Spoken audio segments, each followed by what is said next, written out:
Misalnya kita ke Sunan Gunung Jati, ya. Sunan Gunung Jati itu dikirnya bagaimana ketika kita ziarah ke Sunan Gunung Jati? Oh, perbanyak selawat misalnya. Atau misalnya kita ke Sunan Kalijaga, bukan memperbanyak salat. Oh, harusnya kita baca Quran lebih banyak. Ke Sunan Ampel, setiap sunan itu kita mampir berziarah, zikir yang kita sampaikan itu bisa berbeda-beda. Masih ada makanannya? Bukan, kalau masih ada kuarin. Kalau misalnya masih ada, kalau masih banyak ya bungkusin. Ada di rahmat Allah Subhanahu wa ta'ala. Jadi zikir itu selera kita. Nggak usah maksain kayak orang-orang zikir beda-beda, kita beda level. Nggak usah ngikutin gaya zikir para ulama. Berat buat kita. Kita bukan ulama, kita mau ubaru. Ya, urusan kita zikir. Kalau para ulama, masya Allah, zikirnya luar biasa. Mungkin dari baca subuh kelar-kelar jam 9 langsung sholat duha. Sama kayak kita. Habis subuh, subhanallah, zikirnya luar biasa. Raprok. Bangun jam 9. Allah kirim, masya Allah. Standar zikirnya begitu, ya. Nah, hadirin yang dirahmati Allah Subhanahu wa ta'ala. Tapi zikir itu harus.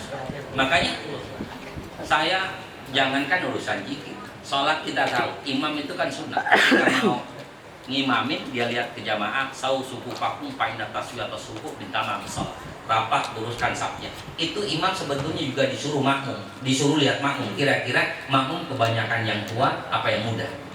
Ya. Kalau yang tua, cukup baca kuliah dulu. Nggak usah sosokan pakai baca yasin. Disumpahin kita pakai hadis sebenarnya. Lihat jamaah, kalau kira-kira anak muda, tapi anak mudanya juga kurang tapi giroh sama bacaan Quran, itu pun jangan pakai baca yang panjang. Besok ngedatang lagi dia ke musola. Ya subhanahu wa ta'ala. Maka Rasulullah Shallallahu Alaihi Wasallam itu sangat mampu untuk atul kalmiyah. Orang itu harusnya kayak air. Dia di gelas bertempatnya kayak gelas, di piring bertempatnya kayak piring. Itu cara Rasulullah berdakwah demikian. Ama yang begini berdakwahnya beda, ama yang begini dakwahnya beda. Dulu waktu saya ikut pelatihan guru, ya, waktu pelatihan guru ternyata guru itu juga harus menyesuaikan mana kadar muridnya, kan beda-beda kan subhanahu wa ta'ala. Apalagi santri.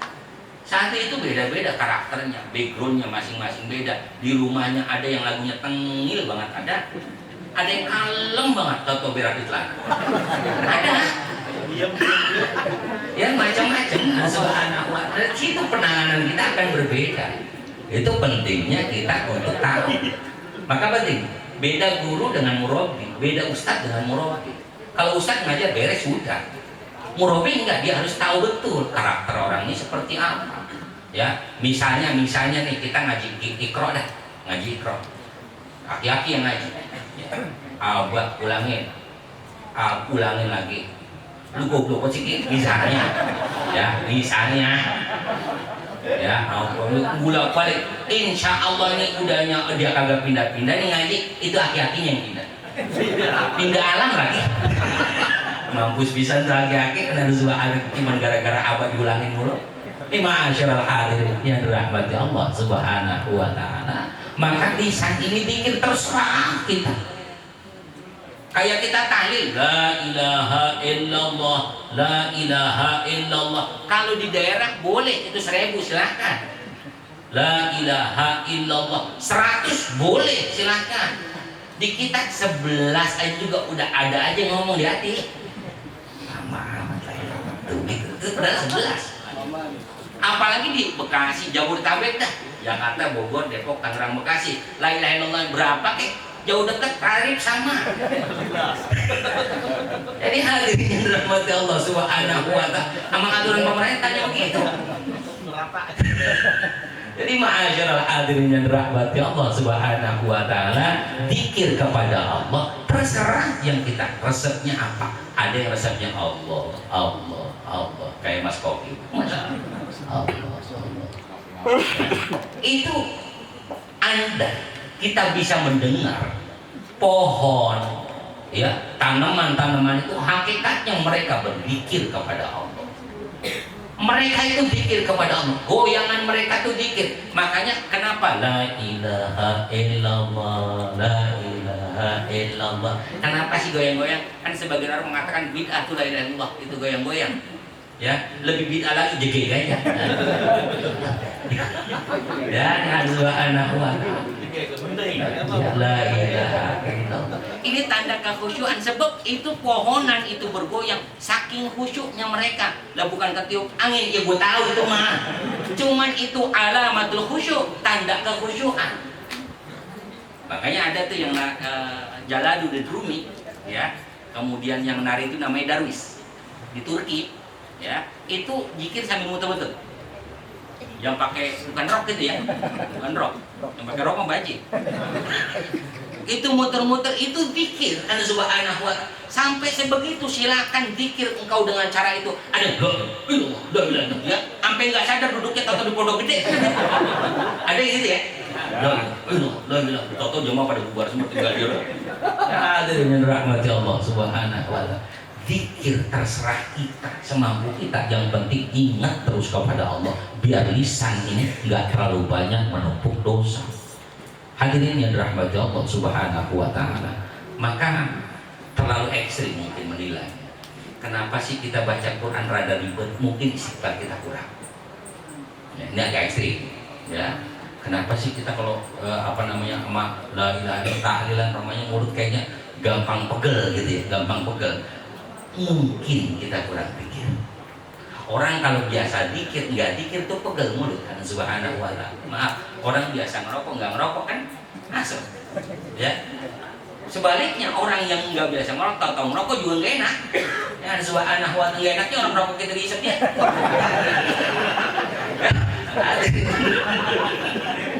Lu nggak ngerokok pakai ngerokok lagi bisa ngerokok gimana ini?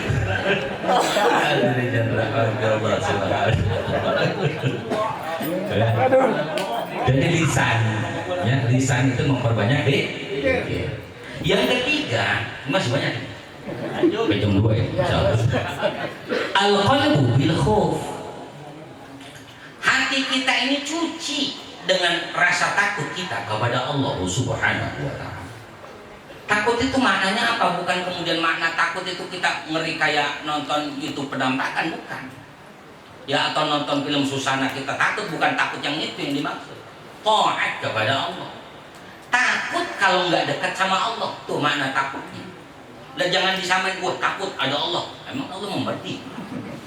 Jangan dianggap bahwa takutnya takut masuk neraka. Enggak penting amat takut masuk neraka, subhanallah. Yang paling penting adalah taat kita kepada Allah. Taat itu apa sih?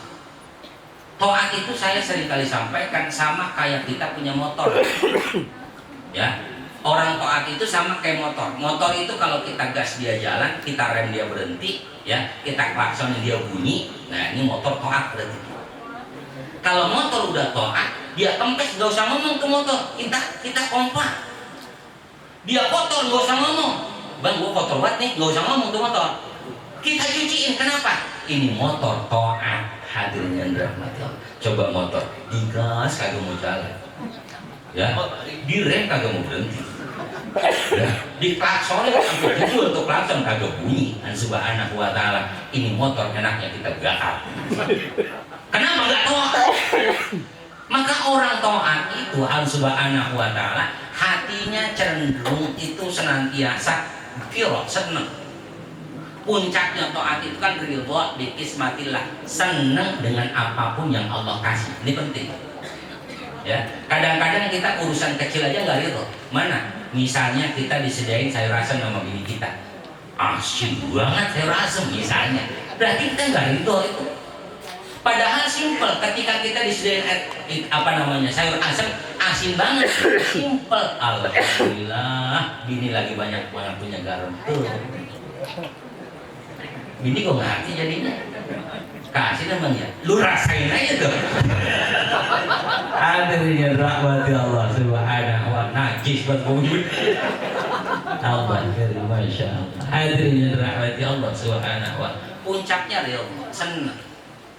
Ridho bi kismatillah, senang dengan apapun yang Allah kasih. Saya juga sering kali sampaikan kepada kawan-kawan, saya ingat, jadi manusia itu jangan kal-kal. Jangan kayak anjing itu kalau kita lempar batu yang dikejar, kita lempar kayu yang dikejar. Tapi jadilah seperti pemuda yang mencintai wanita cantik.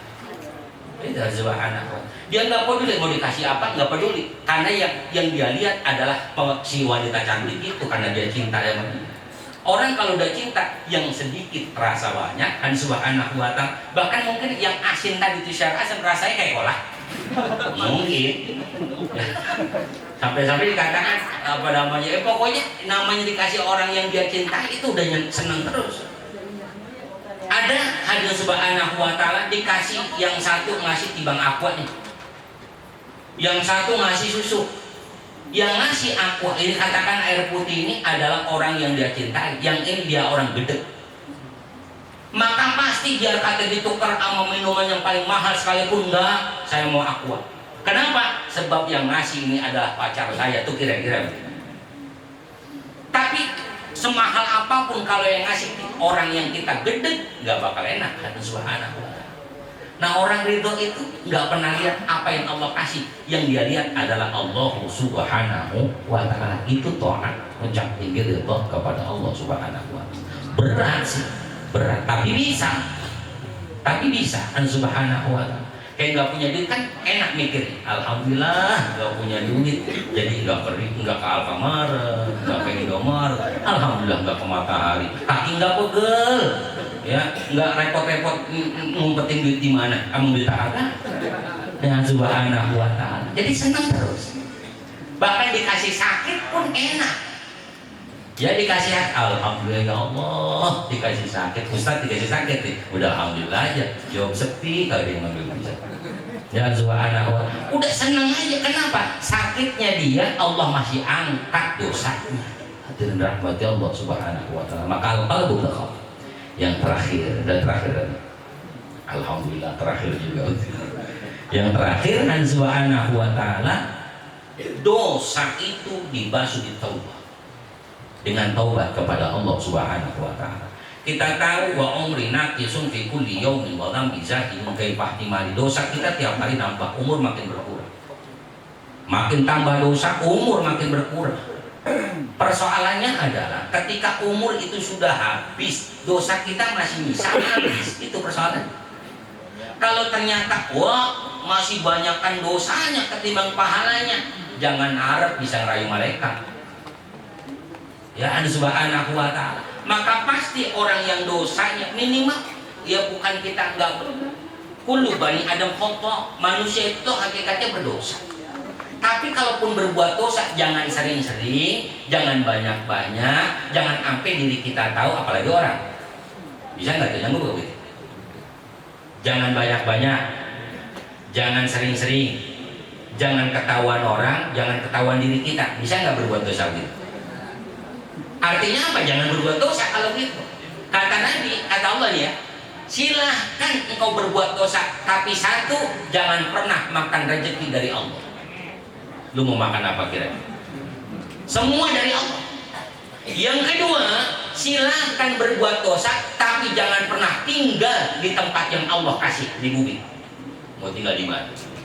Di Mars, silahkan. Di Pluto, silahkan. Yang penting jangan berbuat dosa. Yang ketiga, silakan berbuat dosa, tapi jangan pernah menghirup udara dari Allah subhanahu wa ta'ala. Ini kan aneh. Sehat dari siapa? Rezeki dari siapa? Nafas dari siapa? Kesempatan dari siapa? Rezeki dari siapa? Yang kita lawan siapa? Allah. Aneh. Tapi kita manusia nih ya. Ini bocah kita kasih apa aja, mobil kita kasih, motor kita beliin, duit nggak ngasong-ngasong kita tebarin, ya makan apa